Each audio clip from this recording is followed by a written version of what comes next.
कथा। भगवान श्री कृष्ण ने शिशुपाल का उद्धार किया। जय श्री राम मित्रों, मैं नीतू पांडे यूट्यूब चैनल पर सबका स्वागत करती हूँ। इस कथा का वर्णन भागवत में मिलता है। सुखदेव जी कहते हैं, परीक्षित, धर्मराज युधिष्ठिर जरासंध का वध और सर्वशक्तिमान भगवान श्री कृष्ण की अद्भुत महिमा सुनकर बड़े प्रसन्न हुए और उनसे कहने लगे। धर्मराज युधिष्ठिर ने कहा, हे सच्चिदानंद स्वरूप श्री कृष्ण, त्रिलोकी के स्वामी, ब्रह्मा, शंकर आदि और इंद्रादि लोकपाल सब आपकी आज्ञा पाने के लिए तरसते रहते हैं, और यदि वह मिल जाती है तो बड़ी श्रद्धा से उसको सिरोद्धार्य करते हैं।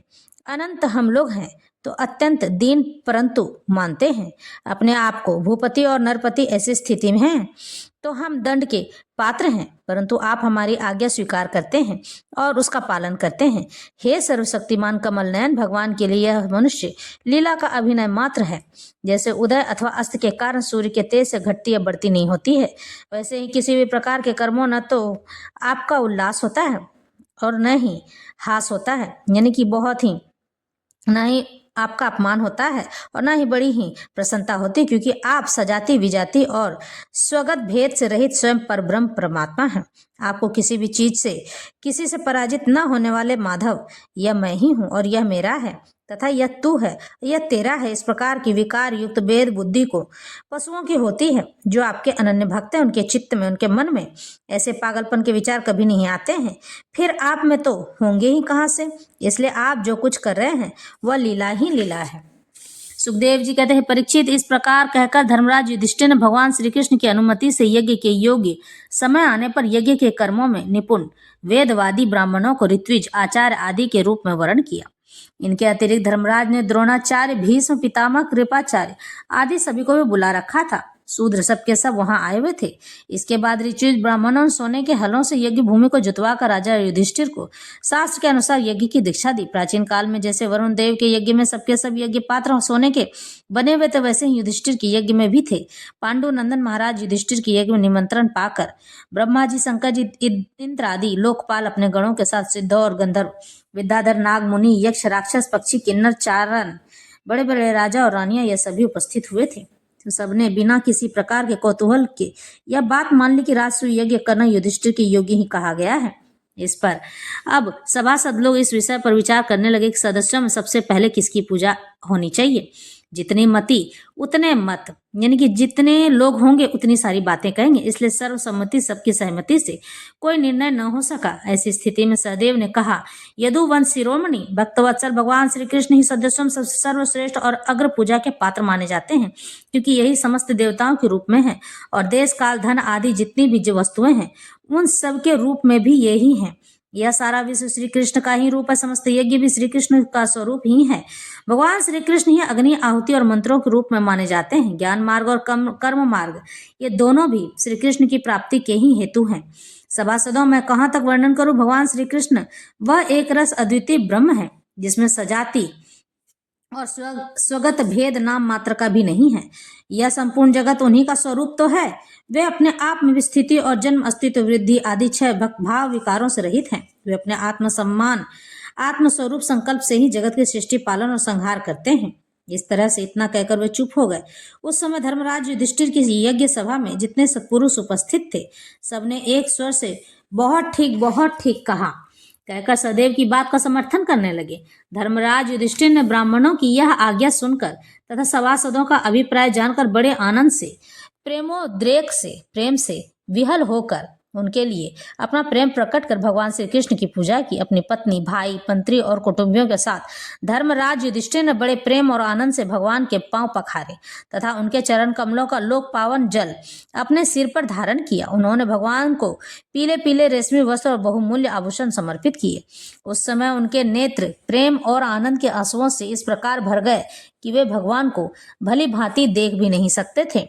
यज्ञ सभा में उपस्थित सभी लोग भगवान श्री कृष्ण को इस प्रकार पूजित सत्कृत देखकर हाथ जोड़े हुए नमो नमः, जय जयकार इस प्रकार के नारे लगाकर उन्हें नमस्कार करने लगे। उस समय आकाश से स्वयं ही पुष्पों की वर्षा होने लगी।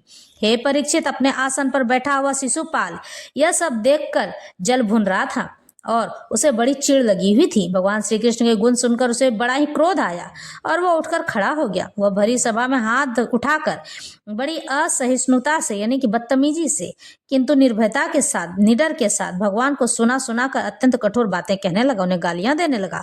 हे सभासदों, श्रुतियों का यह कहना सर्वथा सत्य है कि काल ही ईश्वर है, लाख चेष्टा करने पर भी वह अपना काम करा ही लेता है। इसका प्रत्यक्ष प्रमाण हमने देख ही लिया। यह बच्चों और मूर्खों की बात से बड़े बड़े वयो वृद्ध और ज्ञान वृद्धों की बुद्धि भी चकरा गई है। पर मैं मानता हूं कि आप लोग अगर पूजा की योग्य पाठ का निर्णय करने में सर्वथा समर्थ हैं, इसलिए सद संपत्तियों आप लोग बालक सहदेव की यह बात ठीक न माने कि कृष्ण ही अग्र पूजा की योग्य हैं। सहदेव को दिव्य दृष्टि प्राप्त थी। सहदेव देख सकते थे कि भगवान श्री कृष्ण पर ब्रह्म है। यहाँ बड़े बड़े तपस्वी विद्वान वृद्धधारी ज्ञान के द्वारा उसने अपने समस्त पाप तापों को शांत करने वाले परम ज्ञानी परमर्षि ब्रह्मनिष्ठ आदि उपस्थित हैं, जिनकी पूजा बड़े बड़े लोकपाल भी किया करते हैं। यज्ञ की भूल चूक बतलाने वाले उन सद संपत्तियों को छोड़कर यह कुलकलंक ग्वाला भला अग्र पूजा का अधिकारी कैसे हो सकता है? क्या कौवा कभी यज्ञ के पुरोडास यानी खीर का अधिकारी हो सकता है? न इसका कोई वर्ण है, न तो आश्रम है, कुल भी इसका ऊंचा नहीं है, सारे धर्मों से यह बाहर है, वेद और लोक मर्यादाओं का उल्लंघन करके मनमाना आचरण करता है, जिसमें कोई गुण भी नहीं है। ऐसी स्थिति में यह अग्र पूजा का पात्र कैसे हो सकता है? शिशुपाल ऐसा कहने लगा। आप लोग जानते हैं कि राजा ययाति ने इसके वंश को श्राप दे रखा है, इसलिए सत्पुरुषों ने इस वंश का ही बहिष्कार कर दिया है। ये सब सर्वदा व्यर्थ मधुपान में आसक्त रहते हैं, फिर यह अग्र पूजा के योग्य कैसे हो सकते हैं? इन सब ने ब्रह्मर्षियों के द्वारा सेवित मथुरा आदि देशों का परित्याग कर दिया है और ब्रह्मवर्चस के विरोधी वेद चर्चा रहित समुद्र में किला बनाकर रहने लगे हैं। वहां से जब से ये बाहर निकलते हैं तो डाकुओं की तरह सारी प्रजा को सताते हैं। परीक्षित, सच पूछो तो शिशुपाल का सारा शुभ नष्ट हो चुका था। इसी ने उससे और बहुत सी कड़ी कड़ी बातें भगवान श्री कृष्ण को सुनाई, परंतु जैसे सिंह कभी सियार की हुआ हुआ पर ध्यान नहीं देता है, वैसे ही भगवान श्री कृष्ण चुप रहे। उन्होंने उसकी बातों का कुछ भी उत्तर न दिया, परंतु सभासदों के लिए भगवान की निंदा सुनना असम्य था, बड़ा ही दुख का कारण था। उनमें से कई अपने अपने कान बंद करके क्रोध से शिशुपाल को गाली देते हुए बाहर चले गए। परीक्षित, जो भगवान की या भक्त परायण भक्तों की निंदा सुनकर वहां से हट नहीं जाता है, वह अपने शुभ कर्मों से च्युत हो जाता है और उसकी अधोगति निश्चित हो जाती है। हे परीक्षित, अब शिशुपाल को मार डालने के लिए पांडव मत्स्य केकय और श्रीजय वंशी नरपति क्रोधित होकर हाथों में हथियार ले उठ खड़े हुए, परंतु शिशुपाल को इससे कोई घबराहट न हुई। उसने बिना किसी प्रकार का आगा पीछा सोचे अपनी ढाल तलवार उठा ली और वह भरी सभा में श्री कृष्ण के पक्षपाती राजाओं को ललकारने लगा। उन लोगों को लड़ते झगड़ते देख भगवान श्री कृष्ण उठ खड़े हुए। उन्होंने अपने पक्षपाती राजाओं को शांत किया और स्वयं क्रोध करके अपने ऊपर झपटते हुए शिशुपाल का सिर छुरे के समान तीखी धार वाले चक्र से काट लिया। शिशुपाल के मारे जाने पर वहां बड़ा कोलाहल मच गया। उसके अनुयायी नरपति अपने अपने प्राण बचाने के लिए वहां से भाग खड़े हुए। जैसे आकाश से गिरा हुआ लूक धरती में समा जाता है, वैसे ही सब प्राणियों के देखते देखते शिशुपाल के शरीर से एक ज्योति निकलकर भगवान श्री कृष्ण में समा गए। परीक्षित, शिशुपाल के अंतःकरण में लगातार 3 जन्म से वैर भाव की अभिवृद्धि हो रही थी और इस प्रकार वैर भाव से ही सही ध्यान करते करते वह तन्मय हो गया, पार्षद हो गया, भगवान में लीन हो गया।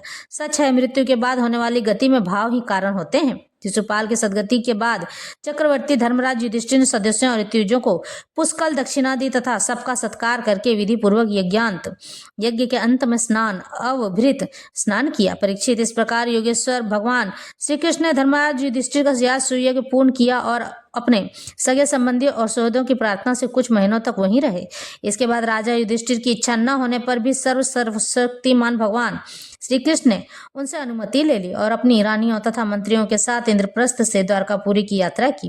हे परीक्षित, यह उपाख्यान तुम्हें बहुत विस्तार से 7वें स्कंद में सुना चुका हूँ कि वैकुंठवासी जय और विजय को सनकादिक ऋषियों के शाप से बार बार जन्म लेना पड़ा था। महाराज युधिष्ठिर राजसूय का यज्ञांत स्नान करके ब्राह्मण और क्षत्रियों की सभा में देवराज इंद्र के समान शोभायमान होने लगे थे। राजा युधिष्ठिर ने देवराज, देवता, मनुष्य और आकाशचारियों का यथा योग्य सत्कार किया था तथा वे भगवान श्री कृष्ण एवं राजसूय यज्ञ की प्रशंसा करते हुए बड़े आनंद से अपने अपने लोक को चले गए थे। परीक्षित, सब तो सुखी हुए, परंतु दुर्योधन से पांडवों की यह उज्ज्वल यज्ञ राजलक्ष्मी का उत्कर्ष सहन न हुआ, क्योंकि वह स्वभाव से ही पापी, कला प्रेमी और कुल का नाश करने के लिए एक महान रोग था। परीक्षित जो पुरुष भगवान श्री कृष्ण की इस लीला का शिशुपाल वध, जरासंध वध, बंदी राजाओं की मुक्ति और यज्ञानुष्ठान का कीर्तन करेगा वह समस्त पापों से छूट जाएगा। इस प्रकार से शिशुपाल वध और उसके उद्धार का कारण हुआ समाप्त।